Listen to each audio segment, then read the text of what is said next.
Bismillah, alhamdulillah, salatu wassalamu ala rasulillah wa ala alihi wa sahbihi wa sallama taslima.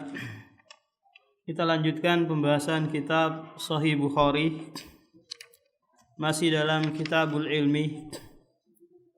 Kata al-Imam al-Bukhari, babul futya wa huwa waqifun ala dabati wa ghairiha.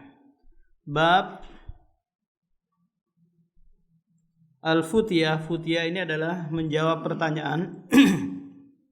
Sementara al-muftinya yang menjawab pertanyaan itu berada di atas dabah. Dabah kendaraan. Kalau kendaraan orang dulu itu onta, keledai, kuda dan yang lainnya. Wa ghairiha dan selainnya.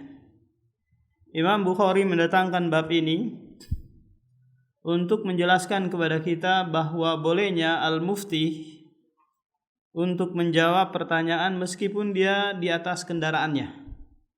Enggak mesti dia harus datang ke masjid atau duduk di kursinya atau di majelisnya untuk menjawab pertanyaan-pertanyaan orang yang bertanya. Perlu diperhatikan bahwa al-ulama usuliyin sangat memberikan syarat yang ketat bagi mereka yang mau menjawab pertanyaan tentang agama, atau dikenal dengan apa? Al-mufti. Kalau al-mustafti itu orang yang bertanya, mufti adalah orang yang menjawab. Di antara syaratnya adalah dia harus mujtahid. Wah, ini sangat berat ini. Kalau mujtahid, dia harus menguasai cabang-cabang ilmu. Agar apa? Agar dia bisa menggabungkan. Kalau sekiranya di sana ada dalil yang dia satu khos, satu am. Ada dalil di sana mungkin yang dia seakan-akan ta'arud. Ada dalil di sana yang dia tidak bisa dipahami hanya secara zahir saja. Butuh apa? Butuh penggabungan, butuh penggalian, butuh asbabun nuzul. Sehingga apa? Sehingga dia tidak serampangan di dalam menjawab pertanyaan. Akan tetapi dibolehkan bagi muqallid. Muqallid itu mengikut apa yang disampaikan al-mujtahid. Tapi muqallidnya itu haruslah dibangun di atas dalil. Contoh, apa hukumnya ini? Oh, kata ustadz saya ini boleh. Berarti dia apa? Muqallid dalam hal ini. Tapi dia yakin bahwasanya ustadznya itu menjawab pertanyaan tersebut dengan apa? Dengan dalil. Tidak dengan apa? Dengan akalnya dia. Nah, Haddasana Ismail ibnu Abdullah bin Abdullah. Qala haddasani Malik ibnu Anas. Ulama'u al-Madinah. Sahibu madhab al-Malikiyah fil Andalus wa Afrikiyah.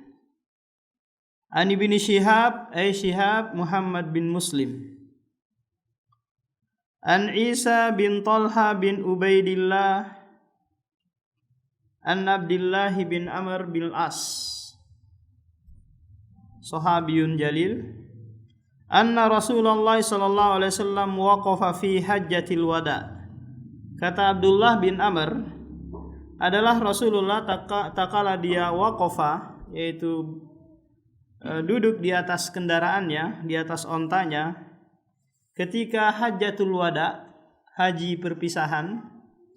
Karena Rasulullah seumur hidupnya hanya melakukan hajjatul wada ini, tidak 2 kali atau 3 kali haji.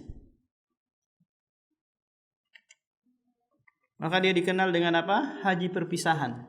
Setelah haji beliau, tahun berikutnya dia meninggal dunia. Di Mina linnasi yas'aluna, sementara manusia bertanya kepadanya. Tentang apa? Tentang perkara haji. Kita ketahui bersama bahwa tanggal 10 Dzulhijjah para jemaah haji ada 4 hal yang harus dilakukan.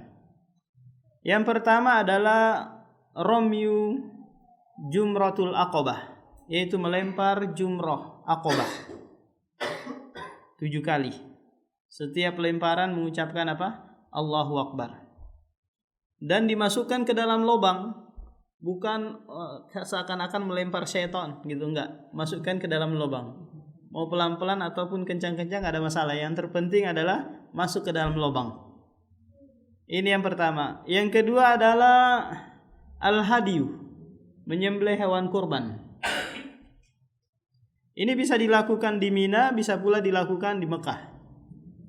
Kalau melempar jumroh Aqobah tadi harus di Mina. Yang ketiga adalah al-halqu, menggundul rambut, atau al-qasru, memendekkan rambut. Kedua-duanya boleh. Yang keempat adalah tawaf ifadah, itu bertawaf 7 kali di Ka'bah. Nah, ini yang dilakukan jamaah haji tanggal 10. Dan ini kalau sekiranya dia berurutan seperti yang kita sebutkan tadi di awal, maka dia akan mendapatkan tahallul yang pertama kalau dia sudah mengerjakan 3 hal. Yang pertama apa tadi? Jumroh, kemudian nyembelih, dan halak, menggundul rambut. Nah, kalau dia mengerjakan 3 hal ini dengan berurutan, maka dia dapat tahallul sugro. Tahallul sugro itu adalah dihalalkan segala apa yang diharamkan kecuali jima.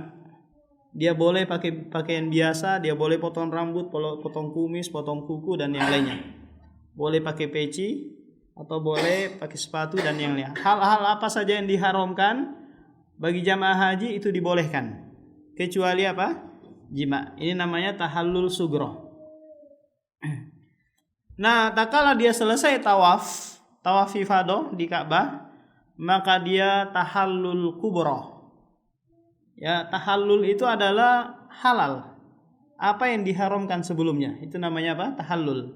Bukan tahallul itu nyukur rambut, enggak. Kalau nyukur rambut namanya qasru atau al-halqu. Nah, sementara para sahabat di sini yang ikut rombongan haji bersama Rasulullah bertanya tentang 4 hal tadi, ada yang dikedepankan dan ada yang diakhirkan. Maka kata Rasulullah, semuanya boleh dikerjakan. Mau tawaf ifadah dulu, atau halqu dulu, atau jumrah dulu, atau menyembelih dulu. Pokoknya boleh. Tapi nanti nggak dapat tahallul sugro. Nah, nggak dapat apa? Tahallul sugro kalau nggak berurutan. Dia tetap haram baginya kecuali dia menyelesaikan tawaf ifadah. Kemudian ada seorang bertanya, ada seorang pemuda, faqala lam ash'ur, aku tidak sengaja atau tidak merasa, fahalaqtu qabla an adbah, lalu aku menggundul rambutku sebelum aku menyembelih hewan kurban. Jadi kebiasaan orang haji tempo dulu itu membawa hewan kurban sendiri dari kampungnya. Ya, menggiring sendiri. Untuk nanti diperuntukkan, dipersembahkan atau dihadiahkan bagi fuqara atau al-masakin Makkah, orang-orang miskin Mekah. Yang kalau sekarang agak kerepotan bawa bawa kambing dari Indonesia gitu, ikut naik Garuda. Nah, jadi kalau orang yang giring binatang dari kampungnya, maka dia harus nanti kiron. Ya, dia harus kiron, nggak boleh tamattu. Jadi kalau dari Indonesia agak repot, dia harus semuanya tamattu karena nggak bisa giring binatang dari Balikpapan. Kalau dari Madinah atau dari tempat-tempat yang lain boleh bawa giring sendiri binatang. Maka dia mengerjakan apa? Haji kiron. Faqala idbah wala haraj. Maka kata Rasulullah, sembelihlah, tidak ada dosa bagimu, tidak mengapa. Faja'ahu akharun, lalu datang lagi yang lain, faqala lam asyur, aku tidak merasa, Fanahartu, aku menyembelih hewan korban, qoblaan armi, sebelum melempar jumroh. Qala irmi wala haraj, lemparlah dan tidak ada dosa bagimu, tidak mengapa. Fama su'ilan nabiyyu an syai'in kuddima wala ukhira illa qala if'al wala haraj. Apa saja yang ditanyakan kepada Nabi tentang sesuatu yang didahulukan atau diakhirkan dalam 4 hal tadi yang kita sebutkan, maka dia akan menjawab if'al, lakukanlah, maka tidak ada dosa bagimu. Jadi 4 hal tersebut boleh dikedepankan atau diakhirkan yang mana saja yang diinginkan. Akan tetapi kalau berurutan itu lebih bagus. Jadi mana yang menjadi syahid dalam hadis ini terhadap bab yang dibawakan oleh Imam Bukhari, yaitu apa? Waqafa fi hajjatil wada. Dia duduk di atas kendaraannya, di atas ontanya.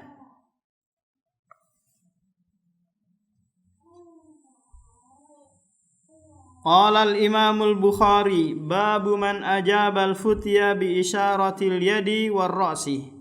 Bab orang yang menjawab fatwa, pertanyaan, dengan isyarah tangannya, menunjukkan apa? Boleh. Kalau enggak boleh apa? Gini kan ya? Enggak boleh. Kalau boleh gini ya. Itu isyarah dengan tangan atau dengan kepala. Warrosi, dan kepala. Dia ngangkat ke atas menunjukkan boleh. Kalau geleng-geleng itu tandanya goblok atau Hah? Hah? Kalau geleng-geleng tandanya apa? Tidak boleh. Jadi boleh menjawab pertanyaan dengan isyarah tangan dan kepala, sebagaimana yang Rasulullah sallallahu alaihi wasallam lakukan. Haddatsana Musa bin Ismail Abu Salamah. Qala haddatsana Uhaibun ibnu Khalid Ajlani. Qala haddatsana Ayyub bin Abi Tamimah As-Sikhtiyani. An Ikrimah ini maula atau budak Ibnu Abbas. An Ibnu Abbas Abdullah Ibnu Abbas, sepupu satu kali atau anak paman Rasulullah, yaitu Al-Abbas. Jadi Abdullah bin Abbas,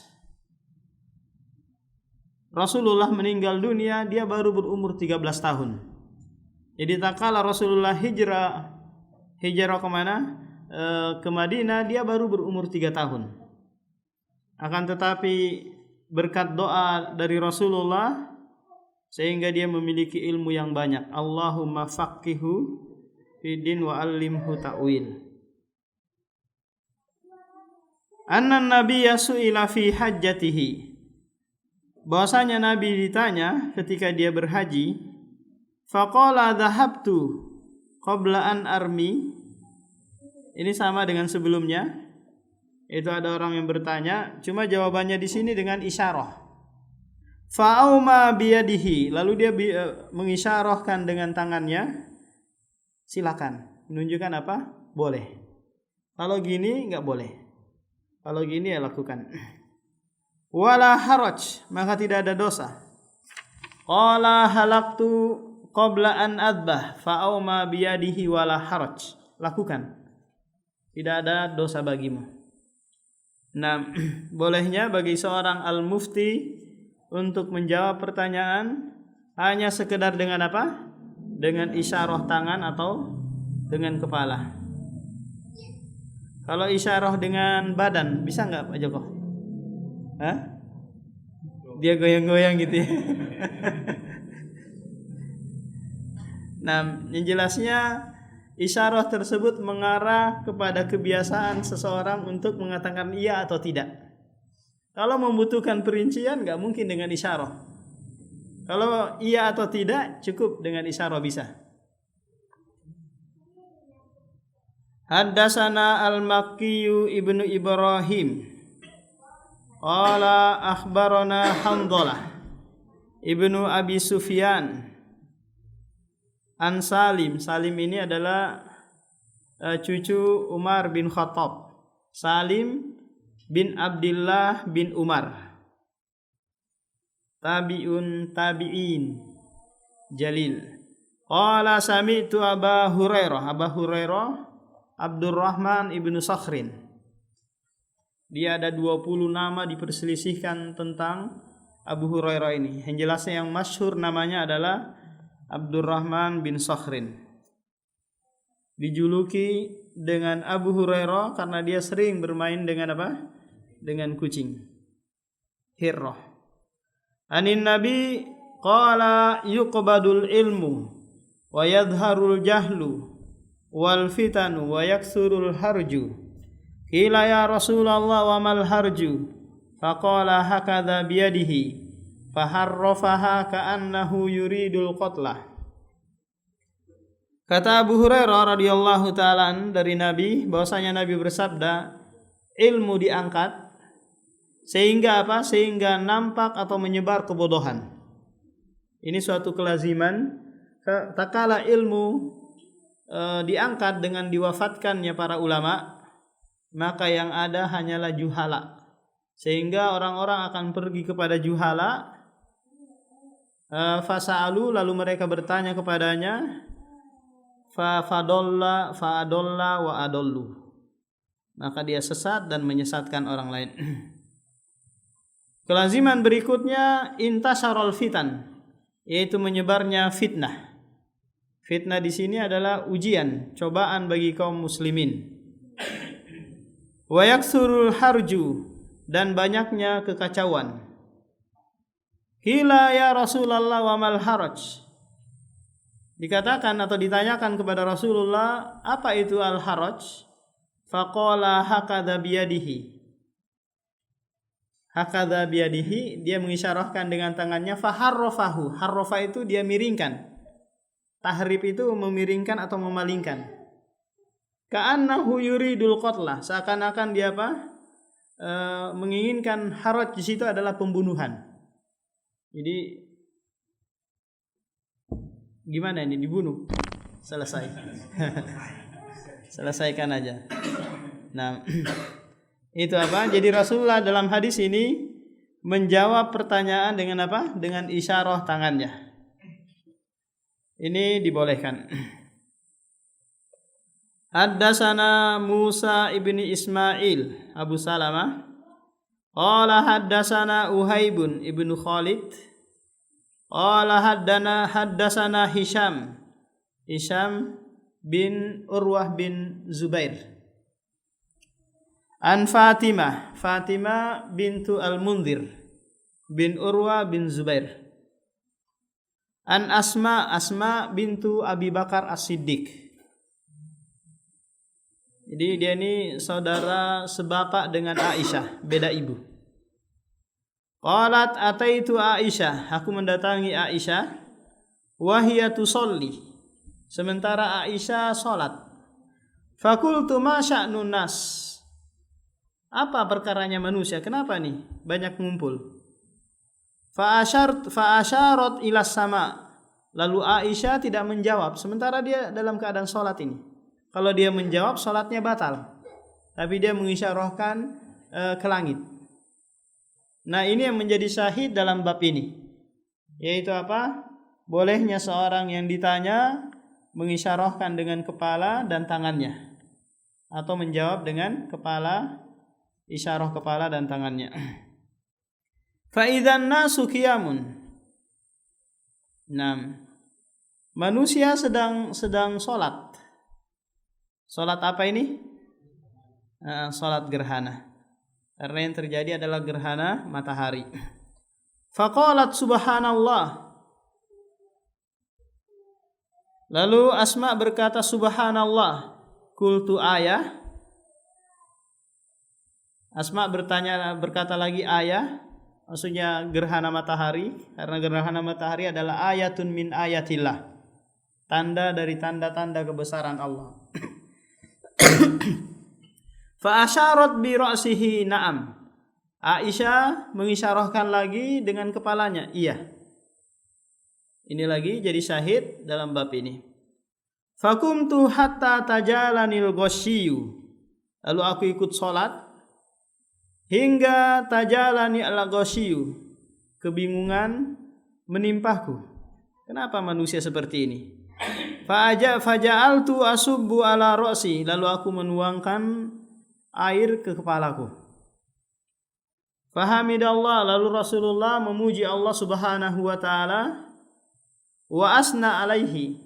Asna alaihi ini adalah tikraru alhamd, tikraru mengulang-ulang pujian, itu namanya sana. Kalau alhamdu itu pujian satu kali. Kalau berulang-ulang namanya sana. Ini perbedaan antara alhamdu dengan as-sana. Jadi pujian yang berulang-ulang itu adalah as-sana. Jadi Rasulullah di sini sebelum memulai isi khutbahnya dia memuji Allah Subhanahu wa taala.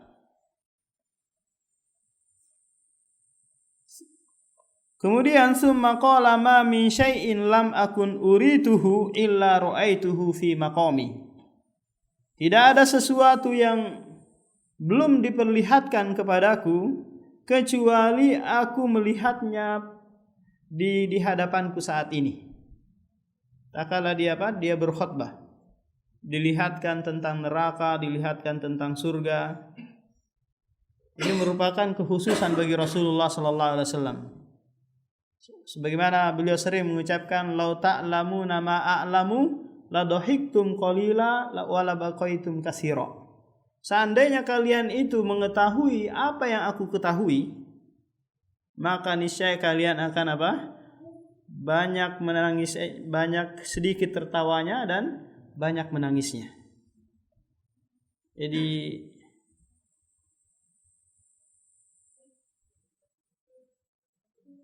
hakul yakin, ainul yakin sudah sampai kepada Nabi Muhammad.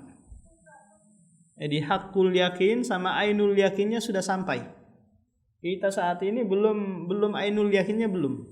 Tapi hakul yakin itu mungkin kita sudah meyakininya. Tapi ainul yakin ini belum. Nanti meninggal dunia baru lihat neraka atau surga.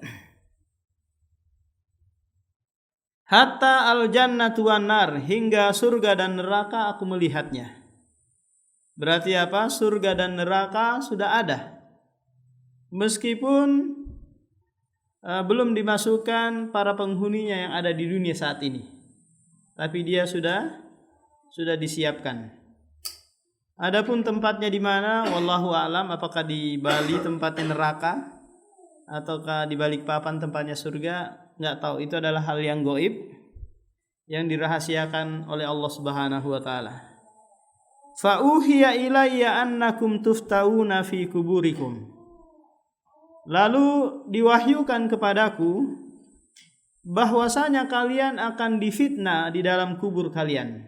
Fitnah maksudnya di sini adalah su'alul malakaini, yaitu pertanyaan dua malaikat mungkar dan nakir. Man rabbuk wa man nabiyuk wa ma dinuk. Misla au qaribin la adri ayyu dzalika qalat Asma. Di sini ada syakun. Syakun ini dari rawi sebelum Asma, yaitu Fatimah. Jadi Fatimah bingung, dia nggak jelas dalam hal yang disampaikan Asma tentang apa? Tentang fitnah kubur ini. Sehingga dia mengatakan la adri ayyu dzalik, aku tidak mengetahui apa itu. Qalat Asma. Kemudian Asma lagi berkata min fitnatil masih ad-dajjal. Jadi Rasulullah diperlihatkan juga ciri-ciri tentang apa? Tentang Al-Masih dan Masih Ad-Dajjal. Jadi Dajjal ini disebut juga, dijuluki juga dengan Al-Masih, sebagaimana Isa dijuluki juga Al-Masih. Kira-kira ada yang tahu antara Masih Isa bin Maryam dengan Al-Masihud Dajjal? Apa perbedaannya?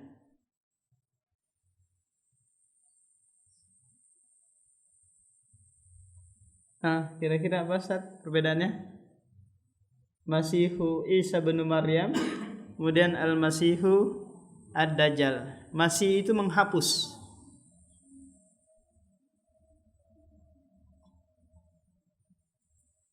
Saya dulu ingat tapi sekarang lupa. Sudah faktor U ini. Mamsuh fi ainihi. Terhapus sisi mata sebelah matanya kan ya. Kalau Al-Masih dia menghapus nanti salib-salib, kemudian babi-babi, dan Al-Masih nanti juga yang menghapus Dajjal, yang membunuh Dajjal. Jadi itu makanya dia disebut Al-Masihu. Dajjal ini merupakan fitnah yang terbesar bagi umat manusia.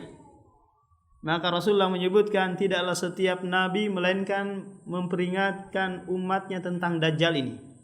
Bayangkan kalau sekiranya Dajjal turun di Pulau Jawa, niscaya kebanyakan ya orang-orang Jawa mungkin akan ikut Dajjal.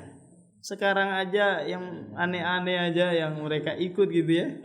Apalagi kalau Dajjal turun di sana. Yang dia diberikan kemampuan oleh Allah sebagian tentang perkara rububiyah. Bayangkan dia bisa menghidupkan orang yang mati, bisa merubah emas jadi batu menjadi emas. Luar biasa. Dia memanah ke langit, kemudian yang turun adalah kucuran darah. Kan tetapi Mekah dan Madinah tidak dimasuki Dajjal. Kalau Indonesia dimasuki enggak? Hah?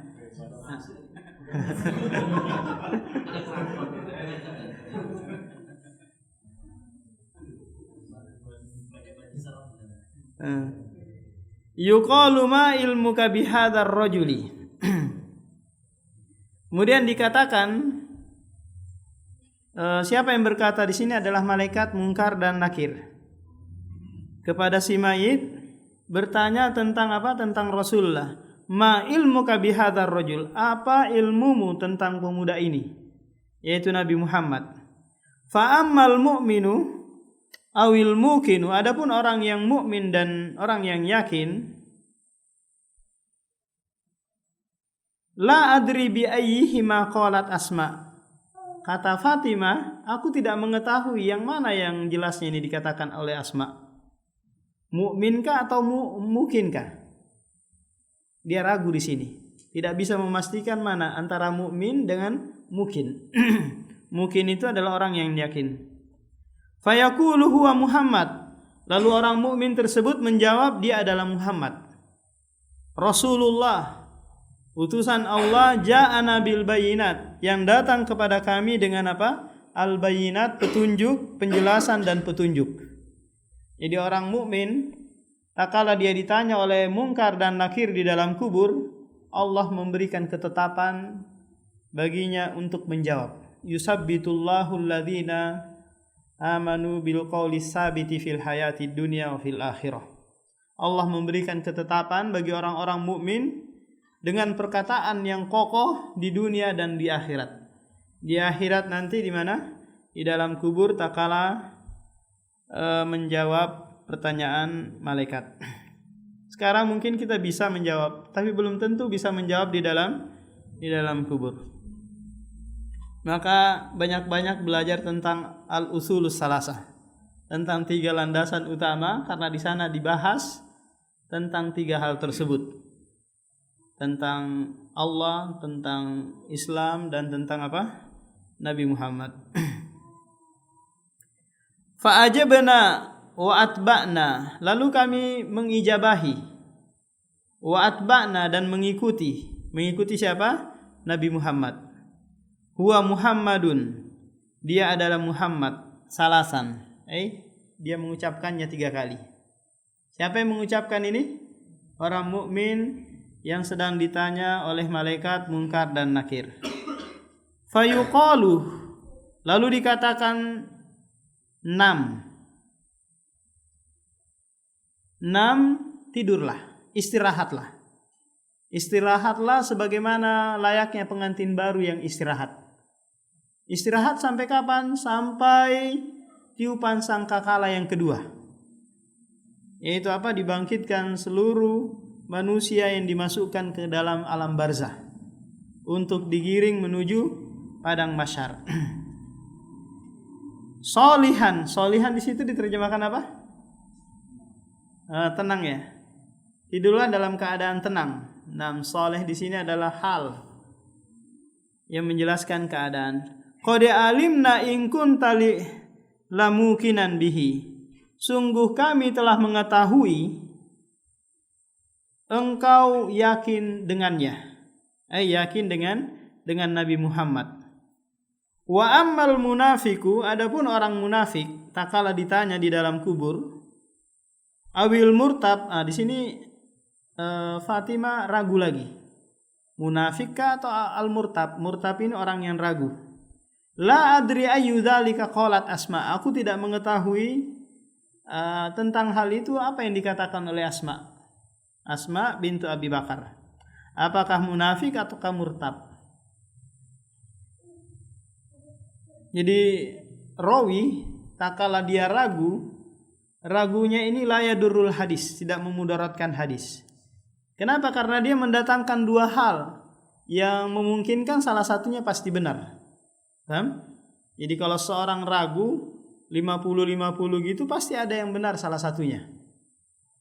Kecuali waham. Waham itu nanti yadurrul hadis.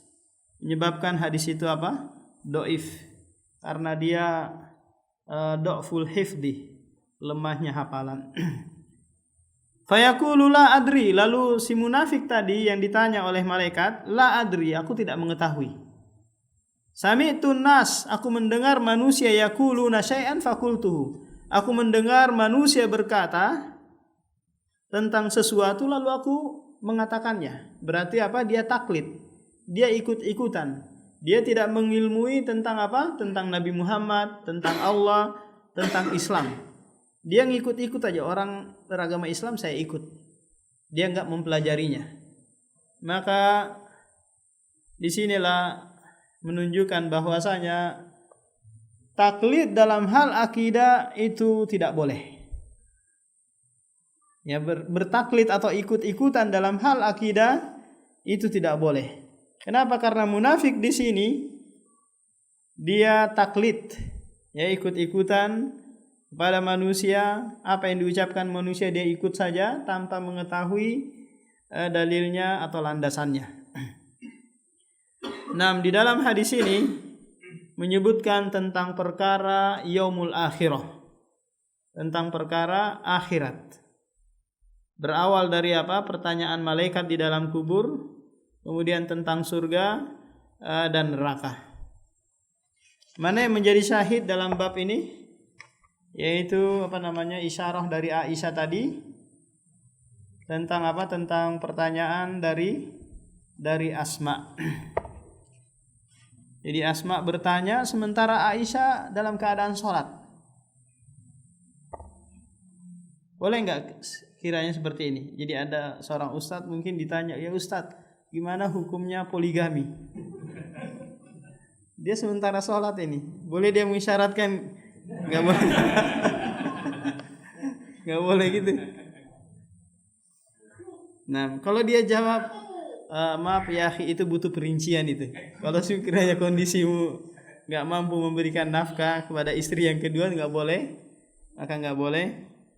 Jadi ini bisa membatalkan sholatnya. Kalau dia mengisyaratkan dengan geleng-geleng saja, maka ini dibolehkan.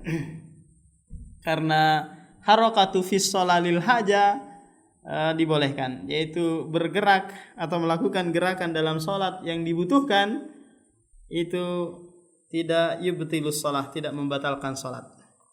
Nah, demikian. Subhanakallah bihamdik, asyhadu an la ilaha illa anta astaghfiruka wa atubu ilaik.